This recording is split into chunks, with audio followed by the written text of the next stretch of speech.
What up, YouTube? Knowledge is self-determination.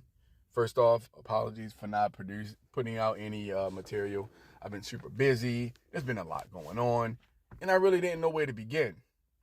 But I do now. I've been keeping up with the news in my city that I'm from, Baltimore. I was born and raised in Baltimore City. I was born and raised in South Baltimore when it was called South Baltimore General, before it was known as Harbor Hospital. Now, I would flip my camera around or whatever, but I'm currently sitting in the dark right now, and it's really not going to pick it up. And I'm not turning on the light because I like to roll a little. I like to roll inconspicuously. You know what I'm saying? But anyway, nevertheless. So I'm looking at the news from Baltimore, and I'm looking at the Project Baltimore series by WBFF Fox 45, and bro, Baltimore is in crisis, bro. I mean, Baltimore is a dying city, man. Jason Black pretty much explained this. Baltimore is dead for black people, man. It's dead for us. I didn't realize how much I loved Baltimore until I started seeing all this horrible news coming out of there. Kids getting shot across the street from high school. 5 kids. 6 kids got shot. 1 died. I mean, Baltimore is literally almost averaging a murder every other day. Almost every other day. I mean, but with it's the educational system in Baltimore is failing horribly. When I first heard about this was a couple of years ago. I think this was during COVID, I believe, when I think it was all of the city high schools virtually failed the standardized testing in 1 year. Damn near all the city schools, I believe it was school, not just high schools, failed the standardized testing. The police are corrupt as hell. If you know anything about Baltimore law enforcement, they're corrupt as hell. I mean, they've even changed the juvenile laws to where as though you literally cannot be locked up if you're 13 years old or younger. If you're between 13 and 16, you're kind of in a limbo space. You're still a minor, you're still a juvenile, but the juvenile law doesn't affect you so much, so you could potentially be charged as an adult. It's a real weird thing. Like, kids literally aren't being prosecuted for anything, and they're running amok. There's certain crimes they're just literally not prosecuting juveniles for, and they're going crazy. The squeegee kids are robbing people, beating them up, shooting people. I mean, man, it's crazy, man. It's crazy. And I just want to give my perspective on what I think is happening in Baltimore. So I'm going to start from the beginning. I'm going to try not to be that long. You can listen to the whole video or not if you want. I don't give a shit, but I got to say this. So I was born out Cherry Hill. I'm not going to give any names or anything like that, but I'm going to tell a story. I was born out in Cherry Hill, South Baltimore. Harbor Hospital, right on the water. The hospital is right on the water, docks and everything, right? Or the pier and everything. Anyway, I was born to a single mother because technically she wasn't married. Like most of my friends, we were born to single mothers. Their mothers and their fathers were just boyfriend and girlfriend for the most part. Now, right off the top of my head, I can only remember. And you gotta remember, this is a long time ago. We're talking 2-3 decades ago. I only remember 2 of my actual friends, dudes that I grew up with, that their fathers actually lived in the house with them. My homeboy Chico, and hold up, there was somebody. Oh, and my homeboy Sparky. His dad and his mom were together, and as long as I knew them, they were always together. Now, mostly everybody knew who their fathers were. You know, a lot of fathers lived in the neighborhood with us. You know. Now, here's the thing about Baltimore and most inner city communities in America during that time, during the 80s. See, I was born during the I was born in the 80s basically. And I remember being a little kid and being able to be outside all day until the street lights came on. And I have to worry about a damn thing other than maybe getting beat up by other kids or getting in fights with other kids or something goofy like that. It was never anything real serious, you know? And I see my neighborhood in my mind like a time lapse camera. We used to have fucking milkmen. They used to deliver crates of milk, juice, cheese, bologna, bread, eggs to our fucking house in fucking milk crates. I swear to God, this used to happen. You know what I'm saying? Yeah, it was the projects, but I guess this is all a part of the welfare system, I suppose, right? Yeah, we were dirt poor. Obviously, it was a low income housing. It's dirt poor.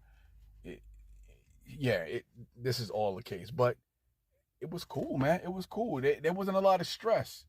I mean, I remember being a kid, being outside in the summertime at the crack of dawn in my underwear, running around. Like, there was never anything to fear, man. And I can honestly say, by the time I got out of and now mind you, there were dudes that hustled and stuff like that. I remember one time me and my friends, we had went around to the block where some older cats were, and we one of my friends knew where they stashed their shit in the bushes, and one of my friends knew where they stashed it at. So we went around, and they were like, "I dare you grab it, I dare you take it."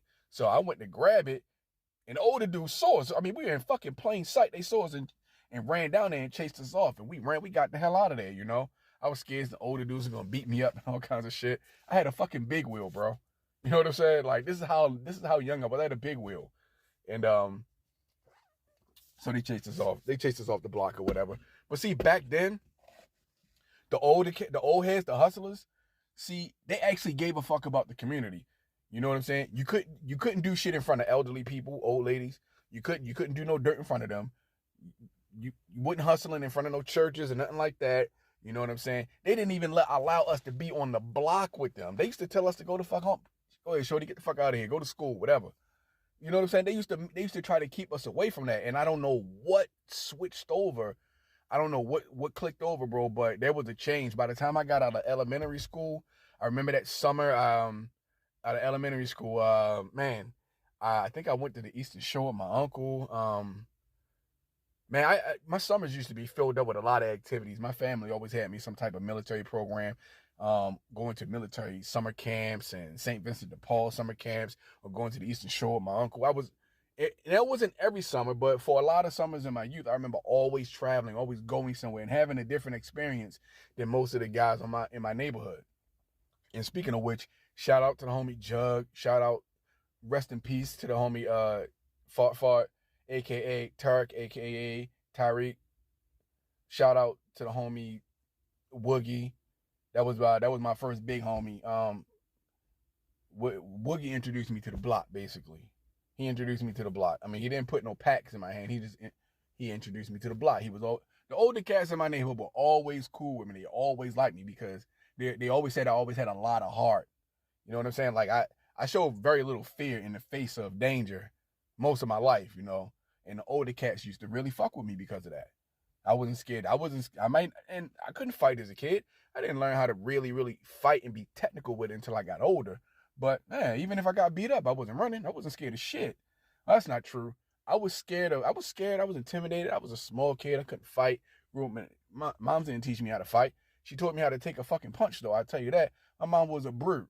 I'm gonna be honest. She was a fucking brute.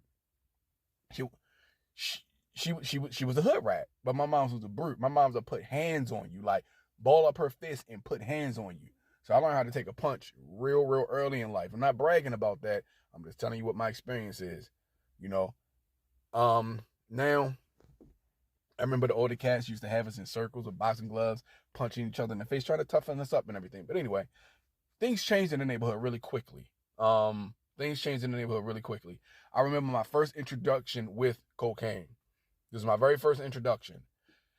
This was around Christmas time. Christmas has always been tainted for me ever since I was a kid, and it seemed like every Christmas it just got progressively worse and worse, man. My mom was strung out. Real talk, she was strung out. She was a crackhead. She was strung out. But this is my first incident. This is my first instance. Christmas Eve. It may have been after midnight at this point. I'm supposed to be upstairs in the bed sleep, right?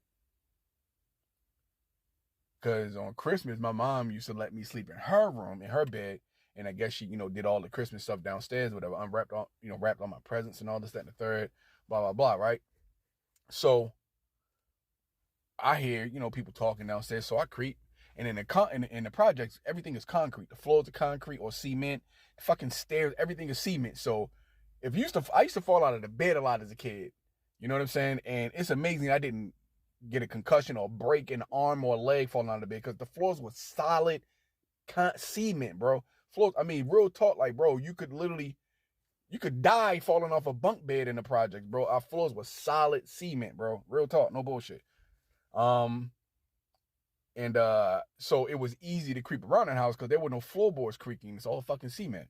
So I'm walking down the stairs. Nobody knows because again, cement stairs. Nobody knows I'm coming down the stairs. And I peek over the landing, and I see a lady who used to run the thrift store, one of my grandmother's friends. I'm not gonna say her name. My mom, one of my older homeboys, his mom. I seen them, and I seen them, with some white stuff, and I seen them sniffing it up their nose and stuff. I mean, bro, that blew me back. The lady who ran the thrift store was an old church lady. She was one of my grandmother's friends. Bro, that shit touched so many people. That coke and that crack, that shit touched so many lives in the project almost immediately, bro. It's like everybody got turned out at the same time, man. And real talk, after that Christmas, they just got progressively worse, man. Progressively worse. That shit had my mom so bad, bro. Christmas. See, my grandfather was a smart investor.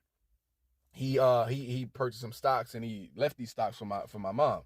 So every year around her birthday, which was, my mom was a New Year's Eve baby. She was born on New Year's Eve. And every year, and around November, early December, she would get a check from my grandfather's estate because he left the stock for her. And he meant for her to use that money to build a life, not to blow it.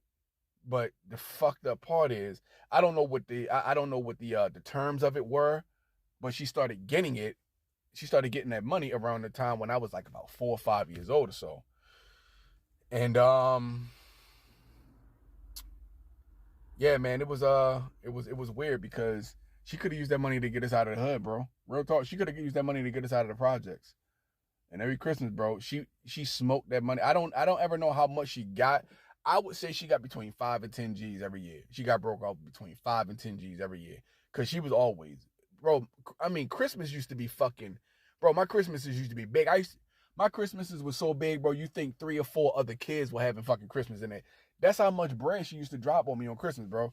Every toy I ever fucking wanted, everything I ever wanted, I used to get that shit, bro. If I saw a commercial and I liked the toy, I'd have that shit on Christmas. Fucking Thundercats, Silverhawks, G.I. Joe, whatever the fuck it was, bro, I had that shit. The Nintendo, when it first hit the scene, I had that shit. Anyway, toys started going up missing and stuff. She was selling my shit after she blew all her crack money, as she blew all the money my grandfather left. My toys would start disappearing. You know what I'm saying? I had the Sega, the Game Gear when that shit first came out, the first handheld game, one of the first ones. I had that shit, bro. It was the first handheld game that was in color. The Game Gear was the shit. I had Sonic on that shit. That was my shit, bro. So that she used to lie and say my friends were stealing from me. All kinds of goofy shit. The dogs fucked my Nintendo 64 up. All kinds of shit, bro. All kinds of shit. She was selling my shit to the drug dealers. And I remember catching on because I remember one of them bitch ass niggas in my kitchen one day asking me if I would sell it to him. I'm like, hell no. What am I gonna sell my stuff to you for? Right? So anyway, I got 1,000,001 stories, but I really want to get to a certain point. I just wanted to break that down, right? Things got progressively worse. And not just for me. Everybody around me, things got progressively worse. Now, a lot of, like for instance, like my homeboys who had dads in the house, I don't recall them ever having an issue with coke or crack, but alcohol was their thing. So there was always some type of substance abuse going on. My grandmother was, in her younger day, a hood rat. A hyena, I should say. My grandmother was out of her fucking mind. I'm gonna be honest with you. She was out of her mind. She was a chick in the neighborhood that you didn't fuck with. Real talk. And being as such, her children grew up wild and crazy as hell. You know what I'm saying? My grandmother wasn't a hustler, and her children weren't hustlers. Now, and growing up in the hood, growing up during that time, there were 3 things you could be. You could be a working man, you could be a junkie, or you could be a hustler. My family chose junkie. I didn't choose junkie. I chose hustler. I chose hustler because My family background is steeped in hustling, pimping, all that kind of shit, you know? It's just that my grandmother's kids, because my grandmother was out of her mind and, you know, she really didn't want to raise kids. And I'm not throwing shade at my granny because I understand her backstory. I understand her backstory, you know. Husband was in the Navy. You know, he was fucking around having kids behind the back. My grandmother didn't think life was going to be like that. And so she regretted it. She had a lot of anger and resentment. And unfortunately, the kids suffered for it. Her children suffered for it. She was very abusive. And now I'll switch over to, and my mother was the last child that she had. My mother is the youngest. My mother's also a child that she had out of wedlock. Yes, she cheated on my grandfather with, well, if I'm saying that, then he's not really my grandfather. But he was, even if only in name, he never rejected me and he never treated me any different. He accepted me as his grandchild, which was a weird thing, considering all the horror stories I heard about him. He was very accepting of my mother and me and allowed my mother to have his last name as opposed to her father's last name. My mother was also put on Ritalin. Apparently she had ADHD as a kid and she was put on Ritalin. Or maybe she was just angry and upset because she was the youngest kid. She used to get treated poorly because she had a different father. Her father used to, you know, take her out and come buy her stuff. And her older siblings used to show resentment towards that. And I know they're the type of people because when I went to live with my grandmother, they resented me and my grandmother for me living with her and her raising me as opposed to her helping them raise their children, right? That's a whole other can of worms to get into. But what I'm saying is this. My mother was fucked up because my grandmother fucked her up, right? Put on Ritalin. That's where the crack comes from. Ritalin is crack. They turned my mother into a crackhead when she was a child. They fucked her up from day one. So I understand my mom's plight. I don't fuck with her like that at all because at a certain point, you can't blame your parents for how fucked up your life turned out. You have to take control of your own life. You have to take control of your destiny. You have to take the bull by the horns and steer that fucker in the direction that you want to go. And now, I don't have a lot of sympathy for junkies. I don't give a fuck who they are. Man, this is why. I got shot up three times, all in one setting, 3 times. I got shot 4 times, but anyway. I got shot 3 times. Me and my homeboy Tim. Tim didn't make it. Rest in peace to the soldier Tim. One of the coolest dudes I knew, you know what I'm saying? It's fucked up what happened to us and how it happened, but I'm not going to go into that story because, yeah. Anyway, basically got set up, and I'm just going to leave it like that. By a homie, and I'm going to leave it like that. A nigga we trusted. I'm going to leave it like a nigga that we went on the block with, but I'm going to leave it like that. A nigga who... Anyway, so, when I got out of the hospital, I was on a morphine pump. Almost lost my life, you know. Shout out to fucking University of Maryland Hospital. They saved my ass. Real talk, they saved my life. Their shock trauma center, I think they got 2 shock trauma floors. These people do incredible work. 36 staples in my stomach.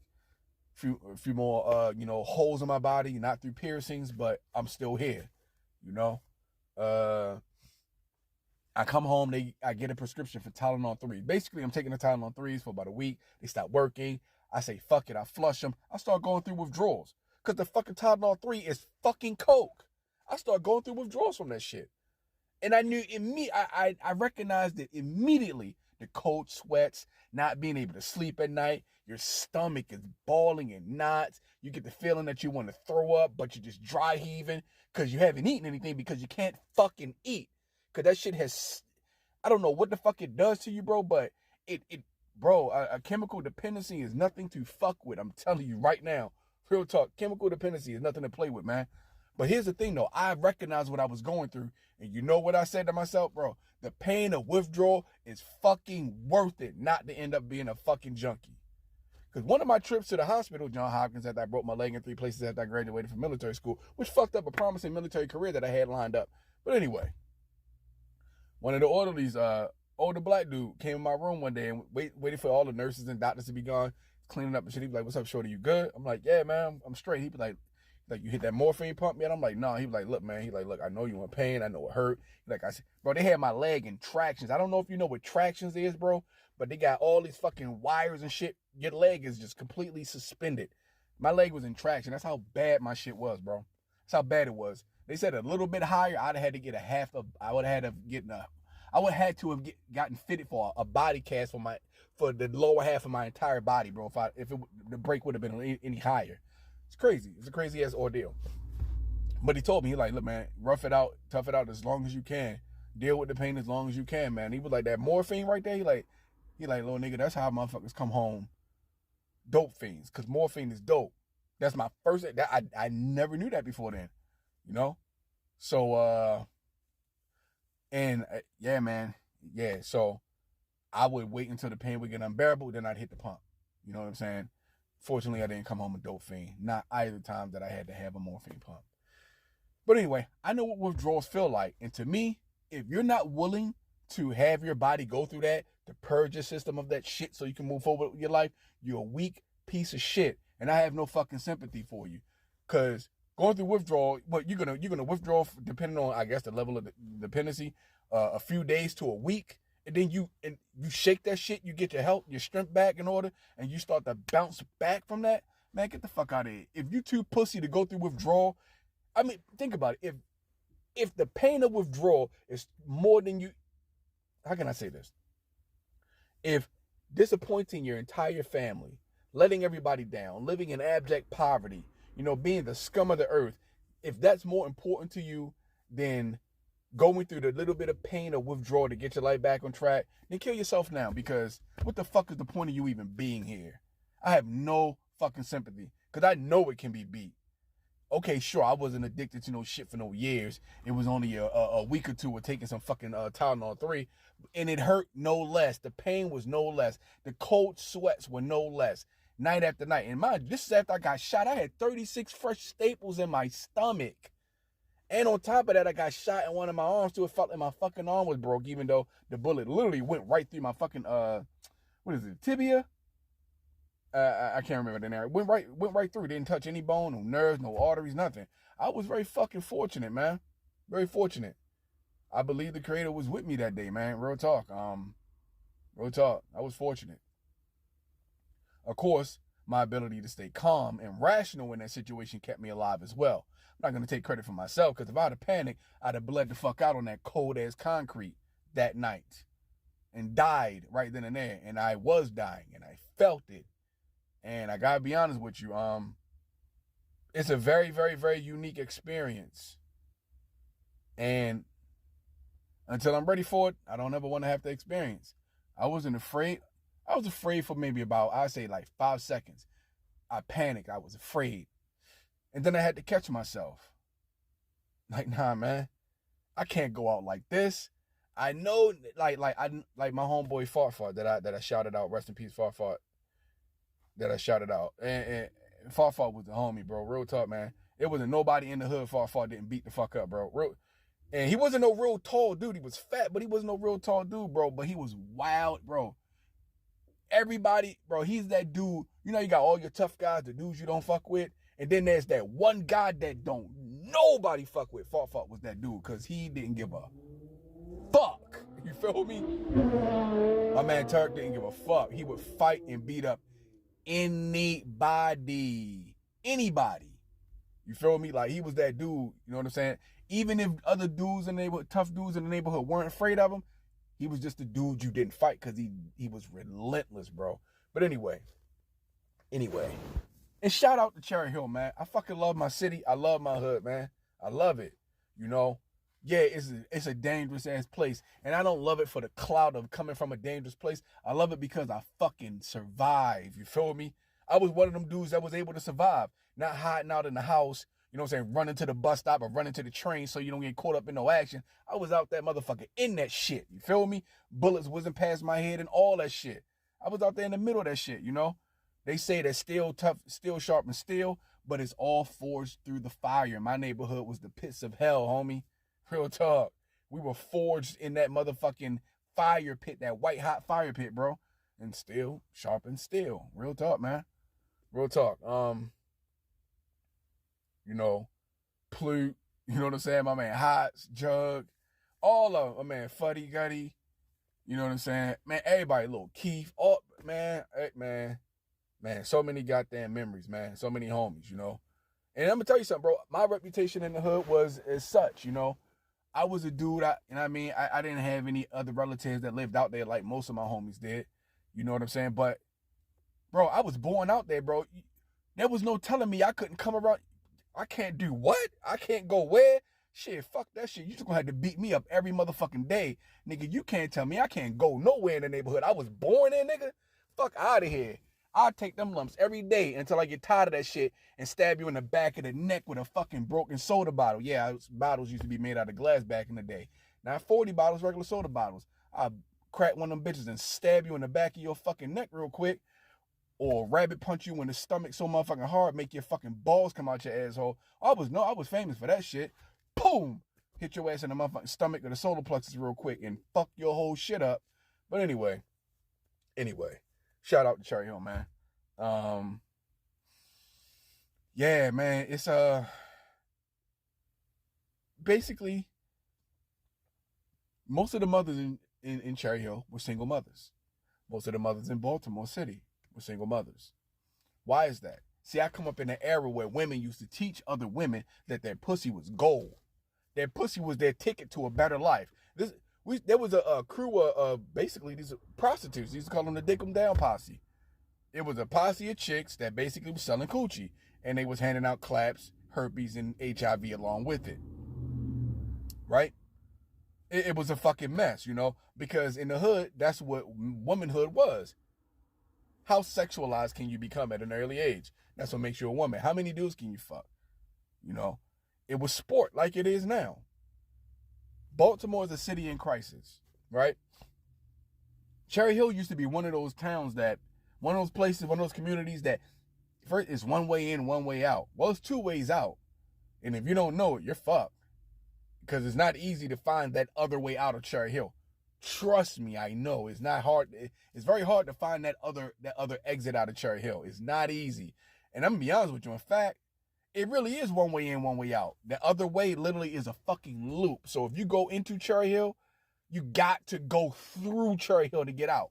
On some real shit to go back the way you came. Because if you come out there and nobody knows you, you're screwed, homie. You're screwed. Now the whole city's like that. The whole city's like that now. Cherry Hill was one of those places where, you know, where I would go out downtown with my homies and shit, hang out at Crazy John's, an arcade/pizzeria spot, one of the most bank popping spots in the city in the early mid 90s and shit, you know. I think the whole 90s era actually. And man, I lost my fucking train of thought on that. Hold up. Anyway, I kind of lost that thought. But in any event, the whole point is this.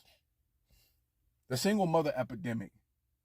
I mean, most of the chicks that I ran into in Baltimore, if they had a chick, they were single. They weren't married. They were single. Baltimore's out of control because just like in the black community all over the country, the matriarchy took over. Why did the matriarchy take over? My grandmother moved to Cherry Hill. She already had her first, 2 kids? Her oldest son and her oldest daughter. They were already born. The other kids weren't born in Cherry Hill, but they were born while living in Cherry Hill, right?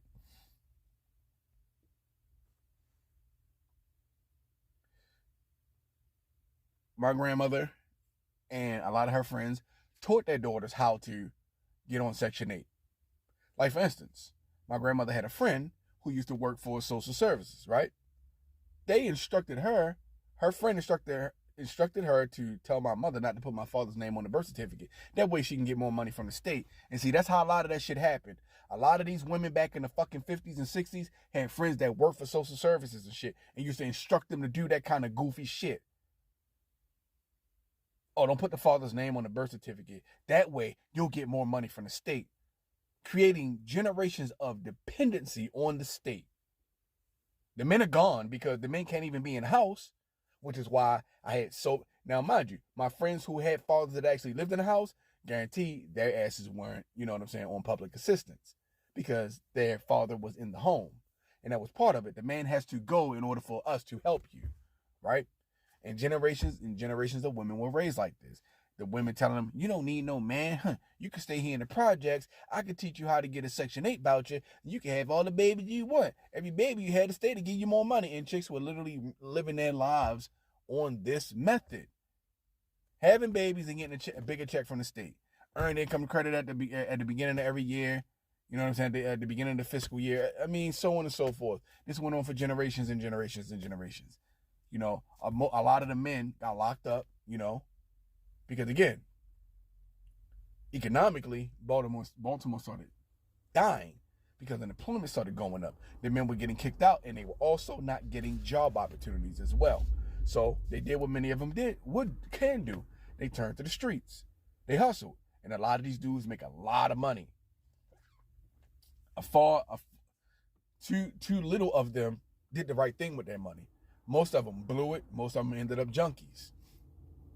You know, very small, minuscule amount of them actually took the money and flipped it into something positive. And I know this because I know dudes like this. I admired these dudes. I looked up to them. And when it was my time to be in the streets hustling and getting that paper and moving that weight, you know, I ended up finding myself hanging out in the same spots that all the money dudes was getting. I felt like I had fucking arrived. You feel me? I had made it.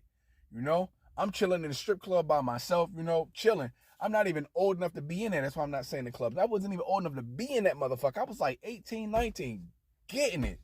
You know, my homie at the door, you know what I'm saying? The homie Pete at the door. You know, the first time I went with my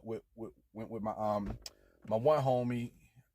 Man, I just only want to say so many names. My homie CJ. I went with my homie CJ, right? You know, they let me in on the strength of the homie CJ. This is after I broke my leg. I was on crutches and shit, you know, and that's how I got introduced to the homie Pete that was on the door. So every time I would go to the spot, you know, when I go, I slay homie at 50. He was like, cool, you good, shorty? He was like, you know, just sit close to the door. Anything happen, let me know. I got you. I take care of that shit. Anybody fuck with you, the ass out of here. Cool. So every time I went in that motherfucker, I slid Pete at 50. And he had my back every goddamn time. Cool as shit. Right? So I felt like I made it. I'm chilling in the spot that all the money making dudes when I was coming up be chilling. Bro, I made it, bro. I was sitting at the round table. You feel me? But and I'm gonna let y'all know something, man. I know this is par for the course now. But there isn't anything that you're doing in the streets that the police do not know about. Let me repeat that. There isn't anything that you're doing in the streets that law enforcement does not know about. I was coming up in Baltimore in the 90s before all the street cameras and CCTV cameras and shit. And bro, they know everything. I'm in this spot. A dude who is a known motherfucking cop, this dude approaches me and try to make a deal with me and set up a deal, a meeting spot and all this shit, right? And then a congressman walked into the space. Now, mind you, it's a strip joint. I'm not going to say the name of the spot, but it's a strip joint. One of the most favorite strip joints in Baltimore City. I was there, you know. This congressman comes in with two motherfucking, what do they call these jackasses? Secret Service dudes right behind him. The dude that was trying to talk to me about the business gets up, daps homeboy up, whatever. You know, they say something, whatever. He sits down like to me. Oh, yeah. He comes in the hood all the time. No, the fuck he don't. And if he do, he riding by on some parade shit and he out of there. No, he don't. That right there, right then and there. I'm like, I chopped it up with a homeboy. Oh, yeah, okay, yeah, blah, blah, blah, blah, blah. Whatever, you know what I'm saying? Yada, yada, yada. You know, he gave me his number. I ripped that shit up, bro. I left that shit in the strip club. You know what I'm saying? Fuck this clown. I peeped game immediately, especially because I guess he I don't know what the fuck he thought, but he blew up the spot on himself. And then it confirmed it because I ended up having to go to court for a completely separate charge. And his ass was there. He was a cop. Anyway. I'm getting off the subject. But, nah, man. Baltimore's dying because there's an epidemic of single mothers. Now, mind you, here's another thing. Now, this isn't all single women, but if you're a single mother in the projects and you have been given a hall pass to be a jackass, a hyena, a hood rat, this is what you're going to be. You know, you raise an entire generation. And imagine an entire community of boys raised by their loudmouth, overly emotional, violent, angry at the world ass mamas. Imagine a whole neighborhood full of boys raised by violent, aggressive, crazy out of their mind, loudmouth shit talking females. Bro, we were all fucked up. We were all fucked up from the jump. And living like that didn't make it any better. I mean, real talk. I mean, think about it. What kind of fucking guidance can you get from a mother who's a crackhead sucking dick to get a blast? What can you learn from that, bro? Other than to grow up and be an angry, bitter, seething with hatred and rage young person who sits at home and fantasizes about chopping motherfuckers' heads off with a goddamn ninja sword. Allegedly, this is talking about a friend. Or wishing you were a ninja with ninja stars and going around at night and ninja starring motherfuckers in the eye and in the top of the head and shit. Just taking motherfuckers out.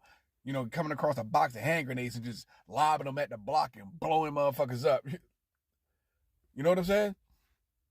Growing up in a situation like that where you're neglected, you know, where the most important thing to the people who are supposed to be raising you is the substance that they are addicted to, is hell. It's a hellish existence, man. Pardon me. It's a hellish existence. And it'll drive you crazy. And a lot of us were crazy. A lot of us were. Now, I was always blessed with an abundance of common sense. But some, like my next big homie, my homie Cheeky was out of his mind. Now, his mom's was a black widow. What do I mean by that? Meaning that if his mom had sex with you, chances are she'd kill you. She was bugged, committed to a psychiatric hospital. Real talk, no bullshit. My homie Cheeky, I wouldn't say he was a psychopath, but Cheeky was one of the, and there weren't very many of these dudes, but Cheeky was one of those dudes who truly, and this is no cap. I'm not trying to boost this dude or nothing. He was one of the dudes that truly didn't give a fuck about nothing or nobody. The dude would do anything. We was walking up the street one night, right? Like I said, he was my big homie. He put me on, put my first 5-pack in my hand. We walking up the street at night, and there's a cat. You know, it was eating something. I don't remember. It was standing still. Excuse me. And I remember this gun like it was tomorrow. It was a Chrome 380 with the banana. It was a Chrome banana squeeze 380 with a fucking marble grip. It was a beautiful gun. This motherfucker pulls it out in the middle of the hood. Like, it's houses around us. And he just starts shooting at the fucking cat. Bop. Cheeky was out of his fucking mind. I done seen this dude crack dude's skulls open. I mean, literally, leaking on the ground, unconscious, on the verge of dying, crack their skulls completely the fuck open. This dude, anyway, I don't want to get into too many of his exploits. But yeah, the hood produced dudes like that. You know what I'm saying? It produced dudes like that. Growing up in that kind of environment will make you very bitter and angry. It'll make you hate the world and everything in it. You understand what I'm saying? And the thing about it, this is what social engineering did to our communities. I'm not blaming anything on the black community. I'm not blaming anything on niggas that used to bully me as a kid. You know what I'm saying? Because none of that shit ever lasted long because I got too much respect in the hood. It was only but so much shit you was going to get away with fucking with me. If I couldn't beat you, guarantee you one of my homies would fuck you up. Or you was scared. Anybody who fuck with me, I always had a homie that could deal with you. You know what I'm saying? And you knew who he was. And just dropping that name would make you back off. You know what I'm saying? If I felt like dropping that name. Sometimes I wanted that business. I wanted that work. And I'd get it in. And you fuck who name I drop. Bitch, I'm from Cherry Hill. I ain't scared of shit. Fuck you talking to. You know what I'm saying? But anyway. Yeah. The single mother epidemic was orchestrated. The crack was orchestrated. The fathers not being at home was orchestrated.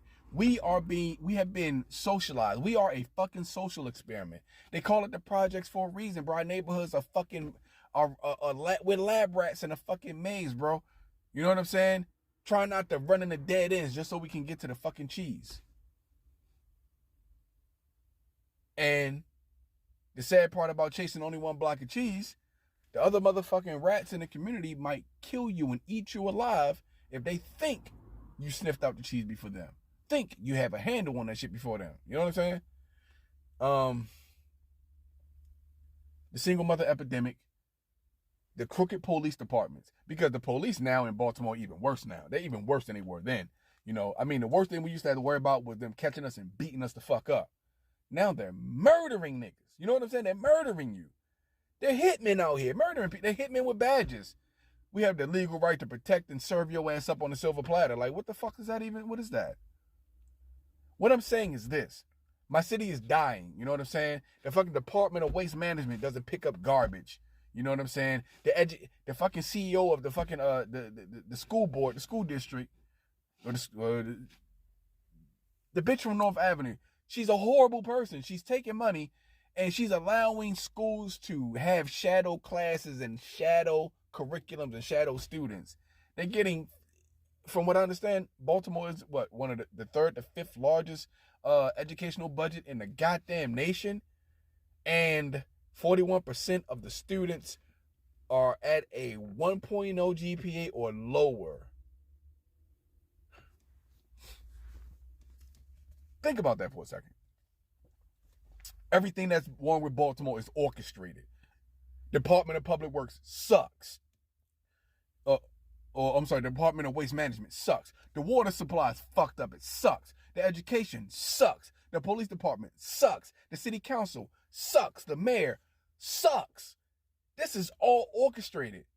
It's all orchestrated. How the fuck can every system in this city be as shitty as it is and failing repeatedly year after year? And nobody realizes that the city is being gentrified. All these systems are failing because they're gentrifying the city. Bro, I fucking love Baltimore. It's one of the most historical places on the fucking East Coast. You understand? Harriet Tubman used to bring slaves to the fucking Underground Railroad through Baltimore. It was a hub for music, jazz in the 60s and 70s. Baltimore has a rich history. The Lord Baltimore down in the Baltimore Harbor. You know what I'm saying? It's a fucking decommissioned warship. You know what I'm saying? Not that I'm bragging about that because it's all that slavery shit, Columbus and Block 13 County shit, but it's still historical, man. It's a historical place, bro. You understand? There's a very rich history there in that tiny ass city, man. In that tiny ass city. It's fucking it's a coastal city, bro. It's right on the water. You know what I'm saying? Like importing, exporting, all that shit happens go through Baltimore. It was a major business hub at one time. And now the city is being gentrified. You don't believe me? Anybody that's listening to this that's from Baltimore, I hope there is. Bro, fucking Murphy Homes. Remember the projects when they imploded the projects in like the late 80s? I was a little ass kid. I watched those demolitions, bro. That's how I knew 9/11 was bullshit. I've seen controlled demolitions. I know what they look like. And 9/11 looked just like that. But I digress. That was the start. I think Douglas Homes, bro, so many fucking communities, so many projects are gone. You know what I'm saying? I don't even know and Carmelo Anthony is from Baltimore. I met Carmelo, a dude, one of my homies back in the day, used to go to school with him, used to hoop on the basketball team.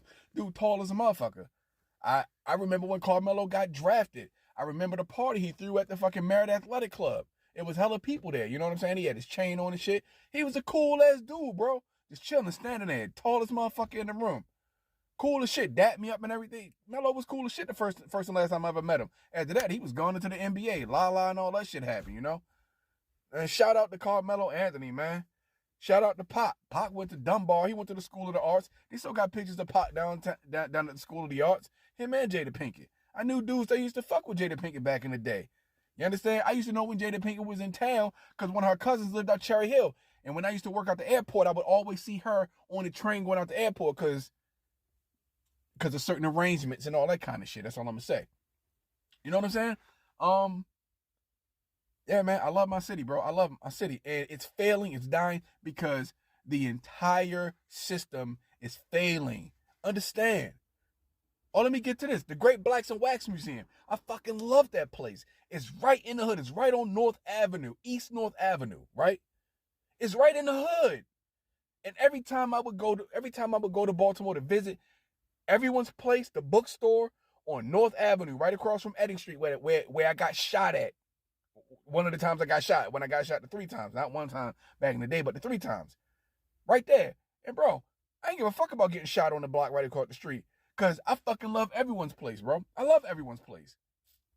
I love Everyone's Place.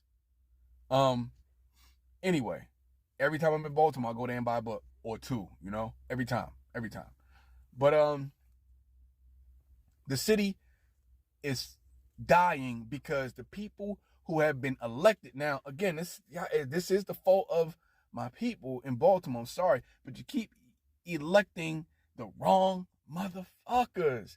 The Mosbys, whatever the fuck their name, the Mosbys, the two motherfuckers that were head in the city council. The one chick was the fucking state prosecutor. You know what I'm saying? Now this bitch is under investigation and shit for stealing money or using ill-gotten funds to buy real estate and all kinds of goofy shit. They fucked that city up. Stop vote the dude Brandon Scott, man. Come on, man. Every time I listen to this dude talk, he's making an excuse. He was supposed to clean up the city and make the city safe again. You understand? But I will say this: Baltimore is not and will not change if it's not all hands on deck. Black people are not the only people that made that city shit. Because let me tell you something. There is a white criminal element in Baltimore. Guaranteed. Brooklyn, Hanover Street, all that shit. Bro, it's a lot. Bro, there is a white criminal element in Baltimore. Don't let them fucking fool you with the squeegee kid shit. There is a spot in Baltimore called Little Italy.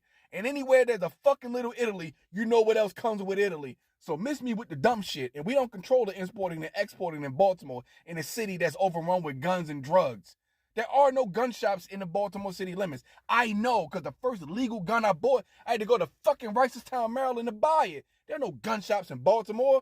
There are niggas who get fucking gifted crates of guns. I know because I knew a nigga like that who had a white connect who would just hook him up with fucking crates of guns. I don't know what his people were into, but everybody, if you listen to this, you know me from Cherry Hill, you know the dude back in the 90s that had all the guns. You know who that was. You know what I'm saying? He couldn't fight worth shit, but everybody knew who the fuck he was because he always had guns. Anyway, Baltimore is dying because it's meant to die. It's meant to die. You understand that? Down there in the Broadway area, that southeast area by the water and shit, bro, all that is Little Mexico now. It's Mexican businesses, restaurants. Bro, the stage has been fucking set. Baltimore is done. And I don't even think if the people started to fight back now would even make a difference. But it's not just the people that killed the city. It's not just the people. Yeah, they are a large part of it. Sure. They are a large part of it. And yes, it is a city where people do not value education.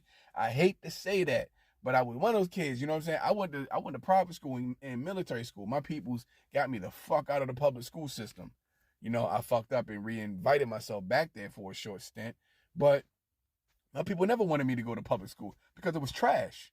They knew that back then. But I come from a place like many of you where knowledge, education wasn't valued. You know what I'm saying? Being a motherfucker willing to shoot your ass was valued. Or being a motherfucker who was funny or willing to beat your ass the fuck up. That you get locked up for 6 months for an attempt murder. You come home a fucking king. You come home a king. You know what I'm saying? People worship you when you come home. You don't get praised for fucking making an honor roll and a math honor roll every goddamn year in school. You don't get praised for that. You don't get praised for graduating from one of the most prestigious Catholic schools in the fucking country. Or at least the city, the state. You don't get praised for that. You don't get praised for getting out of military school and graduating high school at fucking 15, about to start a military career at 16. You don't get praised for that. You don't get praised for, hey, damn, bro. Damn, you actually know how to say that word. You get ridiculed for knowing how to say words. You get ridiculed for having proper grammar. Think about that. A place that hates education so much that you get ridiculed for proper grammar. So the school system being fucked up in Baltimore is not a surprise to me because the people did not value, and it's an insane thing. Mayor Kurt Schmoke, when I was a kid, Kurt Schmoke was mayor of Baltimore. I don't know how long he was mayor. I should probably look that up. Kurt Schmoke was mayor of Baltimore. His motto for Baltimore was the city that reads. I love Kurt Schmoke for that. That shit was on the fucking benches forever. On the bus stops and all that kind of stuff. Kurt Schmoke. You know what I'm saying? Kurt Schmoke. I think Kurt Schmoke ended up being a dean of Howard or something like that. Howard Law School. He got a pretty cushy job after being the mayor. You know what I'm saying? He still kept the property in Baltimore off of Dolefield, big ass house and shit. I know because my homeboys that went to the School of the Arts knew his daughter Cassie, and she used to fucking throw parties. Not no wild ass shit. You know what I'm saying? She used to throw parties for our School of the Arts people. And I just so happened to be part of their crew. And, we go chill, drink, smoke, whatever. Cool as shit. You know what I'm saying? Nice laid back type shit, It was real dope. And the house was fucking dope. The back girl had water. That fucking, bro, it had like a little fucking man-made little stream in it. Bro, that shit was dope as hell. But anyway, the city is dying and failing because it is a group effort to, bro, it takes an entire city to bring down a fucking city. Like fucking Uncle Mammy in Detroit, Lightfoot. This goofy bitch ain't the only one fucking up the city. She has help from the police department, from the city government, the city council. She has help fucking up the city, the fucking waste management department, the waterworks, all that shit. She has help. Every city where we are the mayors or running the city, we have help from every other system in that city to fuck it up. It's called gentrification.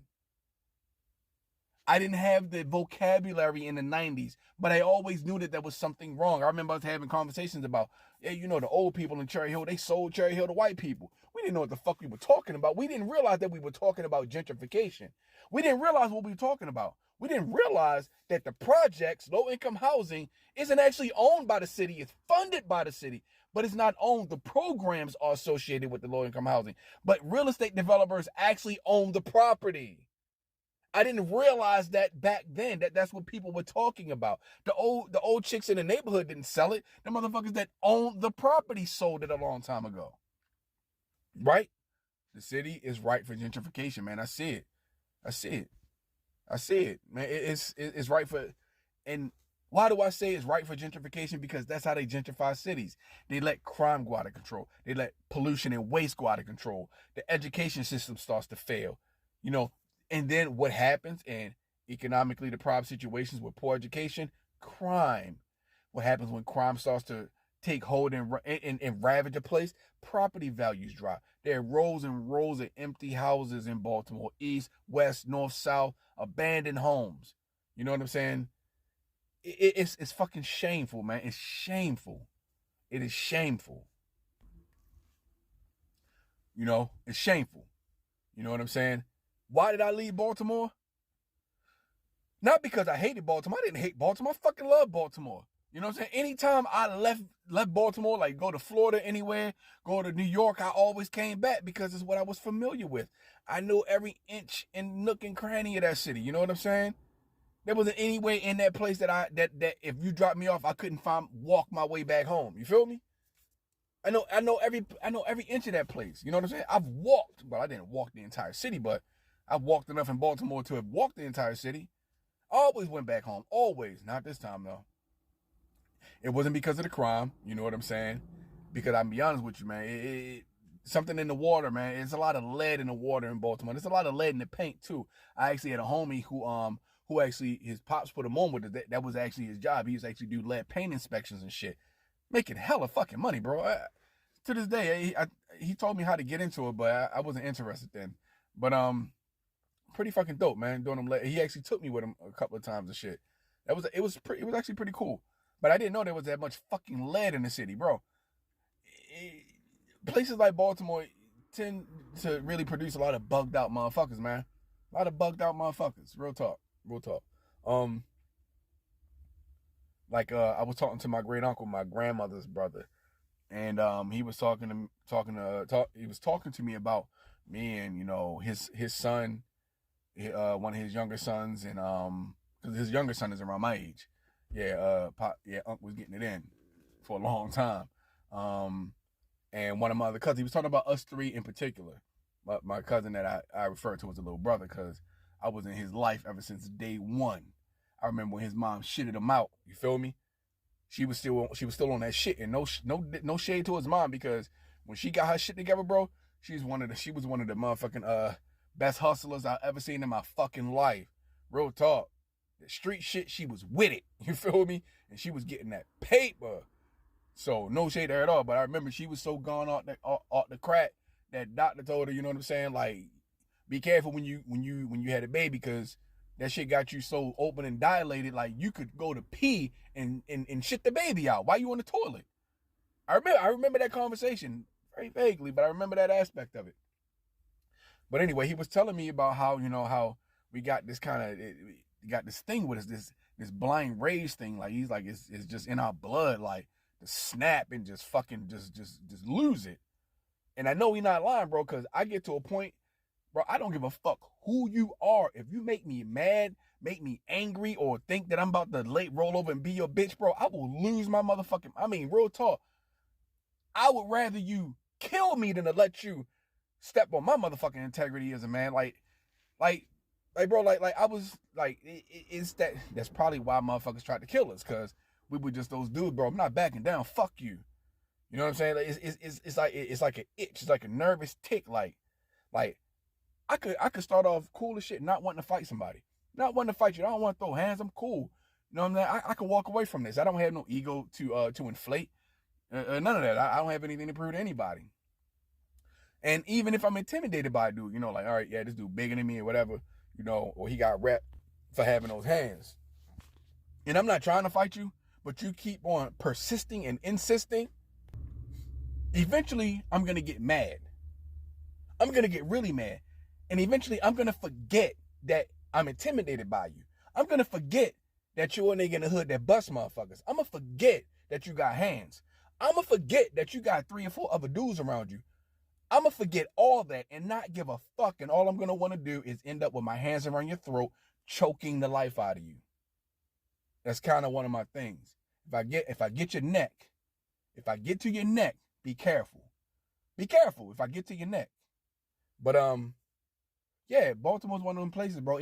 It'll put a little bit of crazy in you. And I think a little bit of my DNA has something to do with it. Because motherfuckers, Anyway, I didn't leave Baltimore because I was afraid of being in Baltimore. I didn't leave Baltimore because I was scared. I left Baltimore because in all honesty, I didn't think I was going to fucking make it. I didn't think I was going to make it. I mean, Baltimore's one of the places where, bro, the statistics are real in Baltimore. I was almost a fucking statistic once. You understand? I was almost a statistic once. And while I do have a fucking rap sheet, I do, I mean, it's not, damn, how many pages is it? Shit, I don't know how many pages. I don't know, it's not more than 2 or 3 pages at least.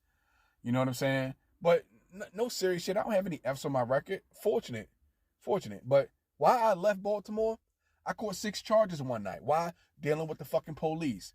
A fucking Sambo and a white supremacist rookie who thought that I was some bitch ass motherfucker who he was just gonna grab her by the collar and throw me on the fucking ground. I had a whole other motherfucking scenario playing out in my motherfucking real life than that motherfucker even thought of. He went to put his hands on me and he regretted that shit immediately. Bro, what the fuck you think you doing? Fuck out of here. I stepped off the stoop on his ass. Like, what the fuck is up, bro? Like, I will beat your motherfucking ass. And I guarantee you I'll knock you out before you pull that Glock off your hip. I don't give a fuck how many of your homeboys around you. You pull that Glock out, I'm going to knock your bitch ass out. He was fucking shook. Shook. That's why white cops become... look, that's why the majority of white people become cops in Baltimore City. Because they want to get their white supremacist Jones off. And that's what the fuck he thought he was going to do. Fuck you, bitch. I had something for his ass. I'd have fought every motherfucking cop out that bitch if he'd have swung or did anything. I'd have fought every last one of them motherfuckers out there. Of course I wouldn't have beat him. I'd have got dusted. But who gives a fuck? Who gives a fuck? I'm not a hands up, don't shoot type motherfucker. I'm gonna put my hands up and beat your ass the fuck up and dare you to shoot. Fuck you, bitch. See, and that's that kind of insanity that kind of resides in us a little bit in Baltimore. It gets in deep, bro. I'm telling you. And everybody that's from a hood like where I'm from, you know what I'm talking about. I'm not excluding Baltimore and saying Baltimore is the hardest place on earth. I'm not saying that. I'm not saying that at all. I'm saying that if you're from a place like where I'm from, no matter where the fuck you are in the country, you can relate to what I'm saying. Because it's happened in every city where we're the majority. There's niggas like me all over the place. There's niggas like my big homie Cheeky everywhere. A motherfucker that will blow your brains out and go eat spaghetti. You know what I'm saying? This nigga will throw you over a fucking bridge and go get his dick sucked by his girl and not think twice about your dumb ass. Everybody know niggas like this. I grew up in the hood where niggas, they would kidnap motherfuckers and ransom them off for money and duct tape their asses to trees in the wood and shoot them in their kneecaps and shit, torturing them. I grew up with niggas like this. And a lot of you did too. And that's what I'm saying. That shit was the plan for all of us in every city where we're being pushed out of. That was the plan, to implant in us the seed of criminality to drive our people to the brink of destruction. Plant the seed of criminality in our people. Feed us resources, drugs, guns. Fucking mafia still exists. The mafia still exists, but you know what they do? They play black kids to be that. They play black shooters. These motherfuckers ain't out here doing their own dirty work anymore. They pay us to do it. Why? Because they're trying to get the fuck rid of us. They're gentrifying the cities. They're getting rid of us. Baltimore is no exception. If you get a chance to look at the news in Baltimore, please do, so you can see what I'm talking about, bro. It's fucking pitiful. It's pitiful. The life is being choked out of that city, man. The life is being choked out of that city. One of the places that I used to like to go now is fucking off the hook now. Motherfuckers are getting robbed and beat up. Federal Hill. Y'all know Federal Hill. Federal Hill is where the cannons are, the decommissioned cannons and shit. You know what I'm saying? The Baltimore Harbor is where Francis Scott Key wrote the Star Spangled Banner. That racist piece of shit. You know, Baltimore has a lot of fucking history. A lot of history. I forgot the little island that you used to go to that was a fucking that was a prison in the colonial days. You know what I'm saying? Like there's a lot of history in Baltimore, bro. I'm telling you, it's a lot of history there, man. Francis Scott Key wrote the Star Spangled Banner in the port of Baltimore, bro. In the port of Baltimore. Lie to you not, man. But and I'm not bragging about Francis Scott Key. He can kiss ass. Fuck him. But I'm just saying, there's history there, bro. There's history there. I love my city, and I want to see it thrive and do better, bro. But I think we're at the point of no return, man. The point of no return. 41% of high school students score 1.0 or below on their GPA. That's bad business, man. That's bad business. There's nothing good about that at all. That's bad business. You know, fuck, man. Fuck. I wish things were better. You know, I wish things could be different. You know, my homeboy Dantes in the city. You know, every opportunity he get, he fills up his trunk and go feed the homeless and shit like that. You know, but he's getting tired of the city because the dudes in the city are killing motherfuckers that come in the city to help. Community activists, people who just want you to put down your guns, they're getting their brains blown out and stuffed in the fucking shipping containers and left on the porches of abandoned houses. It's fucking insane. And this was the plan all along, to turn my city into this, to take it from us so that they can reclaim that prime real estate in the inner city of Baltimore, bro. And it's working like game, but it's working. It's going off without a hitch. And it makes me so fucking sad. It makes me sad to see that we're pretty much giving our cities over to these fuckers on the silver platter. You know, they already got the illegal immigrants in place to come right in behind you and take over these cities. Why do you think motherfuckers like JP Morgan, Chase are fucking buying up all this real estate now? This is part of the plan. They own, now this investment firm owns these houses. And they can decide, man, come on, bro. Come on. That's not an accident. It's not an accident. These motherfuckers are already, you know, talking about making the illegal immigrants legal. So, fuck borders, right? Fuck sovereignty of a nation. Fuck borders, you know? You can't go to Mexico and do that shit. I can't just go over to Mexico illegally and get in and these motherfuckers just look out. You can't do that. These motherfuckers will chop your ligaments off and hang you from a fucking bridge. Thank you, Sicario, for that lesson.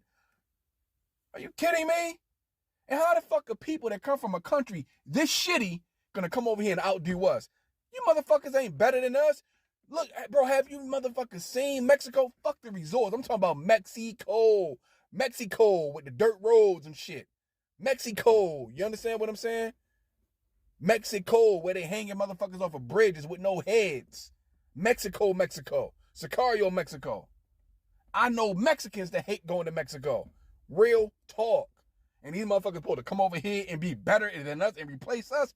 Get the fuck out of here. Look what they did to their own country. Fuck you think they gonna do to this motherfucker once they get a foothold in it. Suck my ass. Suck my ass. I had to keep it raw with y'all tonight, man. I'm sober as fuck. I smoke, but it's been a long time since I smoked. That's why my energy is fucking through the roof. Cause I haven't smoked. I'm not trying to dumb myself down. Cause real talk, bro, if I don't smoke, bro, I'm at this level and more. I'm on 1,000, bro. I can't stop. My brain won't stop. I drive myself crazy, so I smoke just so I can pump my brakes a little bit more. You know what I'm saying? Just so I can pump my brakes. Cause this kind of shit, it enrages me. I have a lot of passion for this. But Baltimore's being gentrified, man. And I hope and pray that one day it can change and turn around, man. Some of the brightest motherfuckers I've ever met. Bro, every famous person I ever met for the most part, I met in fucking Baltimore. Working at the airport, met Mike Tyson. Met motherfucking Jackie Joyner Kersey. Got her to fucking autograph my fucking pay stub. I can't prove it now because, you know what I'm saying? Like, real talk, man. Fucking, so many fucking people. Fucking Don Knotts. I met him. Fresh ass old dude with his, you know what I mean, with his suit on and shit. Met Don Knotts. Like, bro, I met Mello. Bro, so many fucking famous motherfuckers I done met just being in Baltimore, you know?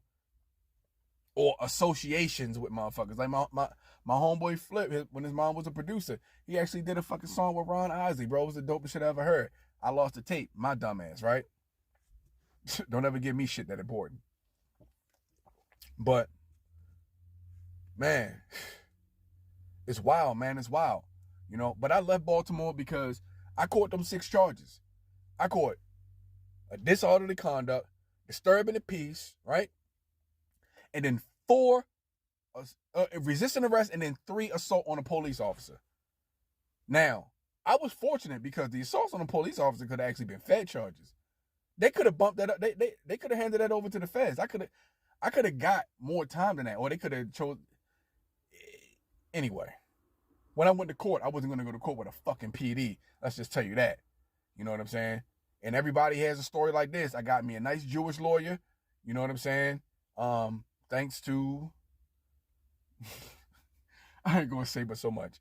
I got me a nice Jewish lawyer, you know what I'm saying? One of them bow tie wearing motherfuckers who, unbeknownst to me, knew the fucking judge. These motherfuckers always know the judge, bro. They always know the judge. Bro, I got off scot-free, you know what I'm saying? Like, I got time served for the couple of days I was locked up and shit. Now, I mean, they gave me time served and shit, you know what I'm saying? Like, and I got the fuck out of here. I went to Cali. Somebody say, whoa, you went to Cali? You went to fucking gangland? Yeah, I had a cousin that was raised over here in Cali who left because he couldn't deal with the shit no more and can't come back. But I ain't that nigga. And they don't know I'm related to him. I don't claim that shit. Don't nobody over here know me. And I love it. Bro, all that gang shit over here, bro, I'm cool with that shit. Because real talk, first and foremost, hood rules apply everywhere, man. If you know how to handle yourself in one hood, you know how to handle yourself in every hood. Know what I mean? Mind your motherfucking business and stick to your shit, basically. And, of course, you know what I'm saying? Get the specifics on the hood rules, what you can wear, what you can't wear, where you can and can't go. Bro, don't go over there, don't go over there, don't go in this store, don't do this, don't wear this like that. Bro, it's a million and one things, but, you know what I'm saying? But I don't fake rep any gang shit, so I don't ever have to worry about that, bro. You know what I'm saying? I wear my neutral colors. When I'm in any hood, I'm always wearing neutral colors. You know what I'm saying? And even over here, like if you're a motherfucker wearing multicolors like blue and red and shit, like red, white, and blue or something like that, they're not gonna fuck with you because a lot of the gangsters do that shit now too, for real. But they rock their flags. It's a certain way you rock your flag, certain pockets. It's a certain way you wear that shit, you know? I just stay away from the flags altogether. And I don't get no heat no matter where I go. Whether I'm Compton, South Central, I don't get no flack because I don't look like a nigga. I don't even walk like a nigga that's on that shit, you feel me? So when people see me, they already think, no, this nigga not even from here, you know what I'm saying? He cool, right? So, but yeah, I came to California because I don't know nobody in California, bro. I'm not going to get in a fight on a bus. First off, I haven't ridden a bus since I've been in California. I don't even know what the fucking bus system is over here. I don't even know where to catch a bus at over here. You know what I'm saying? But I'm not going to get into some random scrape with a motherfucker in Cali. You know what I'm saying? Like, I'm not going to get into some shit with the police because they know me from another part of town, getting smart with them or getting into a fight with them or something like that. You know what I'm saying? I was marked, bro. I was at my, man, come on, man. I had to get the fuck out of there, bro. I was getting into shit with niggas on the bus. I'm getting into it with the fucking cops. You know what I'm saying? I'm getting into it with goofy motherfuckers at work. Bro, I'm getting into it. Everywhere I go, I'm getting into it with motherfuckers. You know what I'm saying? And then the violence in the city is rising. I had to get the fuck out of there, bro. Because I was either going to go to jail or I was going to go to prison. Plain and simple. I was going to go to jail or go to prison. Bro, I was plotting on motherfuckers. You feel what I'm saying? They were motherfuckers that I was plotting on.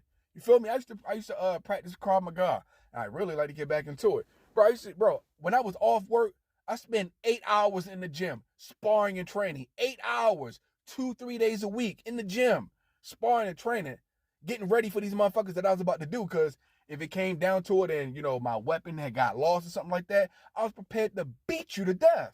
On some real shit. I was preparing myself to have to fuck you up by hand if I had to. I was plotting on niggas, for real. On top of it, I had to get the fuck out of there, bro. And I'm not no super gangster motherfucker. I'm not a killer. But I don't have a problem handling business with motherfuckers that need to be dealt with.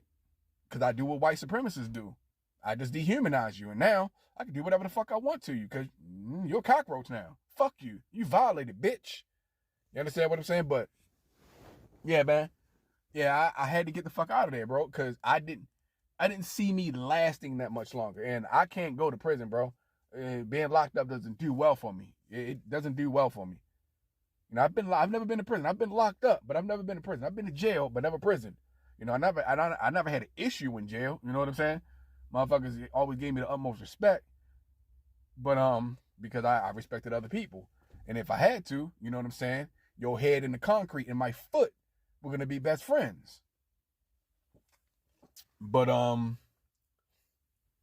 yeah, man, I almost got stuck in the fucking jail out that bitch. On some real shit, bro. I almost got stuck in the jail. I got the fuck out of there because I didn't see me having my freedom anymore. And the way shit is, come on, man, come on. Squeegee kids robbing people and shit. Motherfuckers busting on anything and everything anytime they want.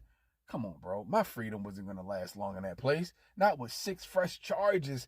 6 fresh charges that they scammed me on even getting this shit expunged off my record, bro. They took my fucking money and then changed the laws and then told me I had to reapply and give them more. Man, suck my dick. I was like, you know what? Cool. I'm like, I'm not doing... Look. Man, that shit was crazy. I'm not going to go into a whole lot of detail because I'm going to end this video soon, but try to get my fucking record expunged. I got too many charges on my record, bro. And too many bullshit charges, too. Some of them might make you raise an eyebrow, but for the most part, I got too many fucking charges. And that's another thing, too, that they do to us black people. They will lock you up for anything. Anything. But I was always fortunate when it came to that court shit. Judges always fuck with me. You know what I'm saying? Or if I'm in the booking and I go see the commissioner with my charge papers and shit, commissioner, especially with charges that I should have got time for, commissioner know my family and shit. What the fuck you doing in here? Boy, get your ass out of here. And if you was cool with me while we was locked up, boom, shit, letting everybody go with no fucking bail. Everybody get to go on their own recon except that dummy. But anyway, I got 1,000,001 stories like that. But I had to get out of Baltimore, man. My freedom was on the line. Real talk. My freedom was on the line because I wasn't going to beat, bro. I'm not fool for nobody in these motherfucking streets, bro. If the world is a jungle, consider my ass a motherfucking, a fucking leopard, a lion. I ain't fool for nobody out this bitch. Consider me a hippopotamus. I might not be fucking with you, but come over this bitch. I'll bite your head clean in half. Pause. I will bite your motherfucking shit off, crack your jaw, and dislocate your whole motherfucking throat box. You feel me? Like, bro, and I'm not the toughest dude out there, bro. I just grew up in the fucking pits. You understand what I'm saying? I grew up in a city that is known for being a crab in a bucket ass city. Baltimore is known for that. And we're also famous for our crabs and seafood. Go figure. But Baltimore is known to be a crab ass city. I got the fuck up out the bucket. You feel me? I was able to get up out of there. But if I'd have stayed, I wouldn't have been clipping nobody else's wings. Well, I wouldn't have been dragging nobody else down from the top of the bucket. But if you was already at the bottom with me and we had some static, you wasn't going to never see the light of day. On some real shit. I was preparing myself for that life because I had already lived that life. I broke free from it. So I had to get away. I had to get out, man. I had to get out. And all my people that are still there, I tell them, bro, get the fuck out of there, bro. It's the best thing that I ever did for myself, getting out of that city, bro, for my safety. Because I wish my homeboy D was here with me right now. You know, just so he can confirm some of the shit I'm saying to you, man. Just so he can confirm some of the shit I'm saying to you. Bro, I'm a vengeful, get you back type motherfucker, bro. If you point a gun in my motherfucking face, bro, I swear to God, if I know who you are and I can get you back, I'm going to get you back on some real shit. And as I got older, I became more and more vengeful like that. You know? Motherfucker pointing the gun at me, you threatening my life. And now I'm angry. I ain't scared, nigga. I'm angry. I'm waiting for you to blink. I'm waiting for you to do something so I can parry that gun and knock your bitch ass the fuck out. Guaranteed. You can pull the trigger. Bro, the scariest thing about a gun to me is the trajectory of a bullet. That's the scariest thing about a gun to me, the trajectory of a bullet. All I gotta do is parry that bitch a little bit and tap that chin. I ain't getting shot. I'm always trying to fucking misdirect you with something. Or you gonna hand me a hat to put my money in? Oh, damn, my bad, bro. Throw the hat on the floor. And I put my money and throw the hat on the floor. Get you to look down so I can kick you in your motherfucking nuts. Smack the gun out of the way. Man, get the fuck out of here, bro. Come on. Fuck I look like. Anyway, my life worth fighting for. My life is worth dying for. Nigga, ain't no free meals over here. Real talk. If I get the opportunity to get your ass and you got a gun on me, I'ma get you. Real talk. Nigga, fuck that. I love my life. And ain't no bottom feeder motherfucker gonna take that shit from me. Fuck you. Not without a fight. You can say anything you want about me. You'll never be able to say I died like a bitch. Ever say that about me. Fuck that shit. Cop, no cop. You know what I mean? And look, you either believe what I'm telling you or not. I could show you my fucking charge papers, but I'm not going to because fuck you. It got too much personal information on it. I could always show you my charge papers if you don't believe what I'm saying. But anyway, I left Baltimore because my freedom was on the line. My freedom was on the line. Real talk. So I left. I came over here to Cali so that I could be out of that box, bro. There's a magical barrier that surrounds Baltimore, bro. And when you get out of it, it's like, bro, it's the first time you ever, it's like standing up for the first time after being wheelchair bound for like 5-10 years. You know what I'm saying? But I just had to say, I had to get that off my chest. I want to do more videos about Baltimore. Excuse me, I want to show you guys images. I just don't have the time, even though I had an hour to do this, but editing videos and adding different material and doing all the research and stuff and looking into it so that my talking points are matching the scenes that I'm showing you, that takes a lot of time that I don't have. It really does, you know. It just takes a lot of time I don't have, and things are getting even busier with the restaurant. I'll probably get into that in a whole other time, but things are getting very, very busy, and we got a lot of work to do. We got someone who is interested in us, you know, doing that barbecue for them. I'm a partner in a restaurant out here in California, and it's pretty fucking dope, actually, you know, and big things are happening. They haven't gotten off the ground yet, but we're taxiing down the runway, so it's all dope. The future looks real bright. You know what I'm saying? All you gotta do is keep grinding, man. Keep grinding, keep hustling. But shout out to Baltimore, man. Shout out to everybody, bro. Shout out to Cherry Hill. Shout out to East Side. Shout out to West Baltimore. You know what I'm saying? Shout out to everybody.